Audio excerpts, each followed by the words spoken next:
Assalamualaikum warahmatullahi wabarakatuh. Perkenalkan, saya Veralia Sapitri dengan NPM 2113023080. Saya merupakan mahasiswa aktif dari Universitas Lampung dengan program studi pendidikan kimia. Di sini saya akan mempresentasikan hasil kerja saya dengan materi menganalisis perkembangan model atom yang saya buat dalam bentuk animasi dengan menggunakan aplikasi PowerPoint. Selanjutnya, di sini saya mengambil KD 3.2 menganalisis perkembangan model atom. 4.2 mengolah dan menganalisis perkembangan model atom. Adapun indikator pengetahuannya, 3.2.1 menjelaskan bentuk model atom Dalton. 3.2.2 menjelaskan bentuk model atom Thomson. 3.2.3 menjelaskan bentuk model atom Rutherford. 3.2.4 menjelaskan bentuk model atom Bohr, dan yang terakhir 3.2.5 menjelaskan bentuk model atom mekanika kuantum. Selanjutnya, adapun indikator keterampilan.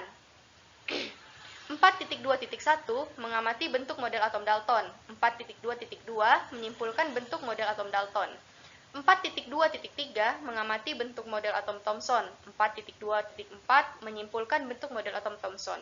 4.2.5 mengamati bentuk model atom Rutherford. 4.2.6 menyimpulkan bentuk model atom Rutherford. 4.2.7 mengamati bentuk model atom Bohr. 4.2.8 menyimpulkan bentuk model atom Bohr. 4.2.9 mengamati bentuk model atom mekanika kuantum. Dan yang terakhir 4.2.10 menyimpulkan bentuk model atom mekanika kuantum.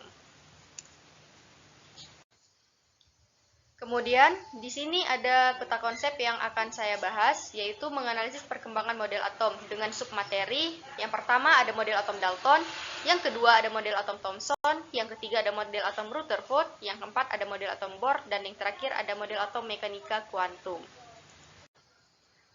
Adapun tujuan yang akan dicapai yaitu untuk mengetahui bentuk perkembangan model atom Dalton, Thomson, Rutherford, Bohr, dan mekanika kuantum. Nah, sebelum melanjutkan ke pembahasan, kita sama-sama ketahui bahwa sejak zaman kuno, kebanyakan orang-orang menyadari bahwa materi terdiri dari partikel-partikel kecil. Namun, pemahaman tentang atom sendiri baru terwujud pada abad ke-20. Nah, kira-kira bagaimana ya proses perkembangan dari teori model atom tersebut? Baiklah, untuk mempersingkat waktu, maka kita akan membahas submateri yang pertama, yaitu model atom Dalton. Nah, bersama-sama kita ketahui bahwa Dalton merupakan pencetus teori atom modern. Mengapa hal tersebut dapat terjadi? Hal ini dikarenakan keunikan dari teori atomnya. Beliau merupakan orang pertama yang melibatkan kejadian kimiawi dalam menjelaskan teorinya. Selain itu, beliau juga mendasarkan asumsinya pada data kuantitatif, tidak hanya berdasarkan data kualitatif atau sebatas untung-untungan. Nah, terdapat 3 postulat atau asumsi pokok dari teori atom Dalton, yaitu yang pertama, unsur tersusun atas partikel yang sangat kecil yang disebut dengan atom. Yang kedua, senyawa terbentuk apabila atom-atom dari 2 unsur atau lebih saling bergabung satu sama lain. Dan yang ketiga, reaksi kimia hanya melibatkan penggabungan, pemisahan, dan penataan ulang atom-atom, sehingga tidak ada atom-atom yang tercipta atau musnah karena reaksi kimia. Berdasarkan hal itulah, Dalton menyimpulkan bahwa atom merupakan bola pejal, seperti yang dapat kalian lihat di layar. Seperti itulah kira-kira bentuk teori model atom Dalton. Nah, adapun kelebihan dan juga kekurangan dari teori atom Dalton ini. Kelebihannya yaitu mampu menjelaskan 3 hukum alam, yaitu hukum perbandingan tetap, hukum perbandingan berganda, dan hukum kekekalan massa. Sedangkan kekurangannya adalah belum dapat menjelaskan apa yang membedakan unsur yang satu dengan unsur yang lain, serta tidak dapat menjelaskan sifat kelistrikan dari suatu materi. Submateri yang kedua adalah model atom Thomson. Menurut Thomson, atom merupakan bola bermuatan positif yang di dalamnya tersebar elektron bagaikan roti kismis. Teori atom Thomson ini didasarkan atas percobaan yang ia lakukan dengan menggunakan tabung sinar katode. Yang mendasari Thomson melakukan percobaan ini adalah beliau ingin mengetahui gejala kelistrikan dari suatu materi, di mana hal ini merupakan kelemahan dari teori atom Dalton tadi. Setelah itu, dahulu para ilmuwan sudah mengetahui bahwa suatu materi mempunyai sifat kelistrikan. Sebagai contoh, sisir plastik yang digosok-gosokkan pada rambut yang tidak berminyak. Maka sisir plastik tersebut akan dapat menarik potongan-potongan kecil kertas yang didekatkan dengan sisir. Hal ini menunjukkan bahwa sisir mempunyai sifat listrik. Karena sisir merupakan suatu materi dari materi tersusun oleh atom-atom, maka dapat disimpulkan bahwa atom mempunyai sifat listrik. Namun hal inilah yang tidak dapat dijelaskan oleh teori atom Dalton tadi. Bagaimana atom sebagai bola pejal dapat mempunyai sifat listrik. Nah, selanjutnya pada tahun 1865, J. Plaucher ini menemukan pertama kali sinar katode yang merupakan tabung hampa udara yang dilengkapi dengan 2 keping logam sebagai elektroda. Setelah melakukan percobaan, beliau mampu mengidentifikasi memiliki sifat-sifat dari sinar katode ini, di mana sifat-sifatnya adalah yang pertama, bergerak lurus dari kutub negatif menuju kutub positif. Yang kedua, dibelokkan oleh medan magnet dan medan listrik yang menunjukkan bahwa partikel-partikel sinar katoda bermuatan negatif. Dan yang ketiga, sinar katoda tidak bergantung pada bahan elektrodanya dan sisa gas pada tabung. Setelah itu, pada tahun 1908 hingga 1917, Robert Andrew Millikan, seorang fisikawan Amerika, melakukan percobaan yang dinamakan dengan percobaan tetes minyak. Dari percobaan tersebut, Millikan mampu menentukan besarnya muatan satu elektron, yaitu min 1,6022 kali 10 pangkat min 19. Maka dari harga muatan tersebut dapat dihitung massa satu elektron. Secara keseluruhan, atom bersifat netral, dan karena atom tersusun atas elektron yang bermuatan negatif, maka harus ada partikel lain yang bermuatan positif yang menetralkan muatan tersebut. Oleh karena itu, Thomson berkesimpulan bahwa atom merupakan bola bermuatan positif yang di dalamnya tersebar elektron yang bermuatan negatif, bagaikan roti kismis tadi. Dapat dilihat di gambar, itulah kira-kira bentuk dari model atom Thomson. Adapun kekurangan dan juga kelebihan dari model atom ini. Yang pertama, kelebihannya adalah mampu membuktikan adanya partikel penyusun atom yang bermuatan negatif, yang disebut dengan elektron, yang ditandai dengan warna ungu, serta ada tanda strip di tengah-tengah ungu tersebut yang berwarna putih. Itulah yang dimaksud dengan elektron. Kemudian, kekurangannya adalah tidak dapat menjelaskan bagaimana susunan muatan positif dan negatif dalam suatu atom. Submateri selanjutnya adalah model atom Rutherford. Menurut Rutherford, atom adalah setiap atom memiliki inti atom yang bermuatan positif dengan elektron bermuatan negatif yang mengelilinginya. Teori atom Rutherford ini ditandai dengan percobaan menembakkan sinar alfa pada lempeng emas yang sangat tipis. Hal ini dilakukan karena untuk mengetahui struktur atom. Percobaan ini didasarkan oleh teori atom Thomson yang menyatakan bahwa atom adalah bola bermuatan positif yang di dalamnya tersebar elektron bagaikan roti kismis.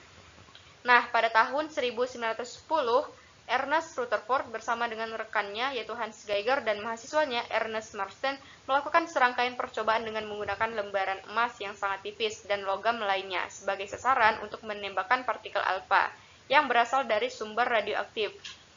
Nah, berdasarkan percobaan tersebut, didapat bahwa sebagian besar partikel alfa menembus lempeng logam tanpa pembelokan. Sebagian kecilnya lagi partikel alfa mengalami pembelokan. Dan diketahui juga bahwa ada yang berbalik atau dipantulkan sesuai dengan arah datangnya sinar. Nah, ini merupakan penemuan yang paling mengejutkan karena dari model atom Thomson, muatan positif dari atom sangat tersebar sehingga partikel alfa yang bermuatan positif diperkirakan menembus. Namun, hasil dari percobaan ini ada yang dipantulkan dan ada pula sinar yang dibelokkan. Untuk menjelaskan hasil percobaan Rutherford membuat model baru untuk sinar atom dengan anggapan bahwa sebagian besar dari atom pastilah terdiri dari ruang kosong atau ruang hampa. Menurut proporsi Rutherford ini, muatan positif atom seluruhnya terkumpul pada suatu inti, yaitu suatu inti pusat yang padat terletak dalam atom. Hal inilah yang membuat sinar alfa mengalami pembelokan dan pantulan pada sinar alfa yang mendekati inti atom. Partikel-partikel bermuatan positif pada inti disebut dengan proton. Maka model struktur atom Rutherford menyisakan sebuah masalah yang belum terpecahkan, yaitu diketahui hidrogen atom yang paling sederhana mengandung hanya 1 proton, dan atom helium mengandung 2 proton, sehingga perbandingan masanya adalah 2:1, namun kenyataan perbandingannya adalah 4:1. Rutherford dan rekannya mempostulatkan bahwa pastilah terdapat partikel subatom yang lain yang ada di dalam inti. Pembuktian diberikan oleh James Chadwick pada tahun 1932, yaitu ketika ia menembakkan partikel alfa ke lemparan ke selembar tipis berilium logam tersebut memancarkan radiasi yang bersinergi sangat tinggi yang serupa dengan sinar Y. Percobaan selanjutnya menunjukkan bahwa sinar itu sesungguhnya terdiri atas partikel netral yang mempunyai massa sedikit lebih besar daripada massa proton. Chadwick menamai partikel ini sebagai neutron. Berikut saya tampilkan bentuk model atom Rutherford, di mana yang berwarna putih itu merupakan lintasan elektron, sedangkan bola kecil yang berwarna ungu itu merupakan elektronnya, dan yang berwarna pink di tengah-tengah itu merupakan inti atom yang diperkirakan Rutherford tadi ketika melakukan percobaan sinar alfa. Ternyata sinar itu ada yang dibelokkan, ada yang dipantulkan, dan juga ada yang menembus dari ruang hampa. Nah, sesuatu yang dipantulkan dan dibelokkan ini tentulah sesuatu yang keras, sehingga ia dapat membelokkan dan juga memantulkan sinar alfa. Maka Rutherford menyimpulkan bahwa sesuatu yang dapat membelokkan ini adalah sesuatu yang keras yang disebutnya dengan inti atom. Adapun kelebihan dan juga kekurangan dari teori atom ini, yaitu kelebihannya adalah mampu menjelaskan adanya inti atom, sedangkan untuk kekurangannya adalah belum dapat menjelaskan mengapa elektron tidak tertarik dalam inti atom. Selanjutnya ada model atom Niels Bohr. Atom menurut Bohr adalah atom terdiri dari inti yang mengandung proton dan dikelilingi oleh elektron yang berputar pada lintasannya, di mana lintasan ini berbentuk lingkaran sehingga elektron dapat berpindah dari tingkat energi 1 ke energi.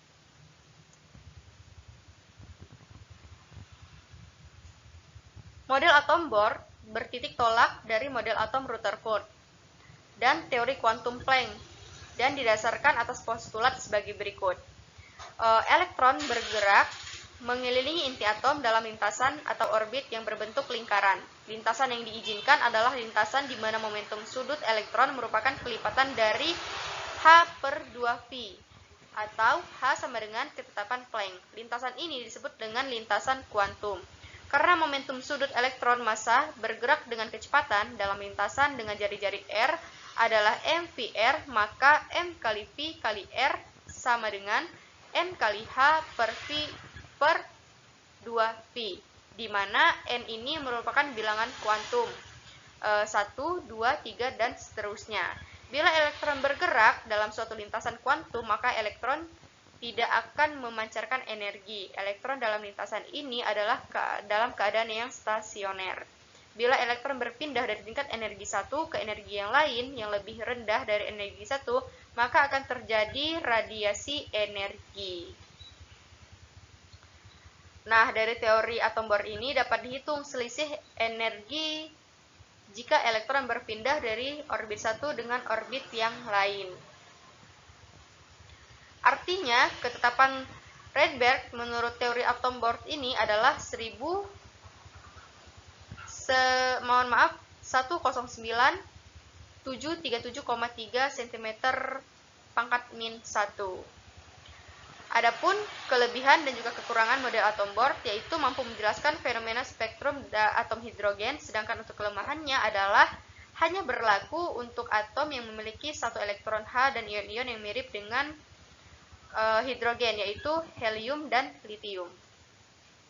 Berikut gambar model atom Niels Bohr, di mana bola yang berwarna kuning itu merupakan inti atom, sedangkan bola yang berwarna hijau itu merupakan elektron, dan yang berwarna putih adalah lintasan energi 1 dan energi yang lainnya.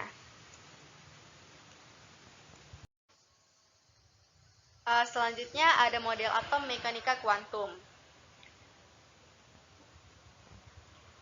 Erwin Schrödinger sekitar pada tahun 1926 Menurutnya, elektron tidak berputar dalam bentuk lintasan yang pasti, akan tetapi dalam bentuk gelombang, sehingga tidak mungkin untuk mengetahui secara pasti lokasi elektron, hanya boleh kejadiannya saja. Lokasi yang mungkin ini adalah dalam bentuk awan yang disebut dengan orbital. Model atom ini dikenal sebagai model mekanika kuantum. Berikut gambar yang saya tampilkan, yaitu model atom mekanika kuantum yang seperti awan. Nah, berdasarkan dengan penjelasan yang telah saya jelaskan, dapat ditarik kesimpulan bahwa model atom Dalton berbentuk seperti bola pejal. Model atom Thomson berbentuk seperti bola bermotor positif yang di dalamnya tersebar elektron seperti roti kismis. Kemudian, untuk model atom Rutherford berbentuk seperti bola berongga yang terdiri atas inti atom dan elektron yang mengelilinginya. Sedangkan model atom Bohr berbentuk seperti lintasan atau orbit yang berbentuk lingkaran, di mana terdapat elektron yang bergerak mengelilingi inti atom tersebut. Dan yang terakhir, model atom mekanika kuantum berbentuk seperti awan, di mana hal ini dianggap sebagai tempat kebolehjadian terdapat adanya elektron. Dan dapat ditarik juga kesimpulan bahwa model atom Thomson ini ada untuk membuktikan model atom Dalton. Kemudian, model atom Rutherford ini ada untuk membuktikan model atom Thomson. Lalu, model atom Bohr ini ada untuk membuktikan model atom Rutherford. Dan yang terakhir, model atom mekanika kuantum ini ada untuk membuktikan model atom Niels Bohr. Sehingga didapatlah kesempurnaan teori model atom, yang sekarang kita kenal dengan mekanika kuantum.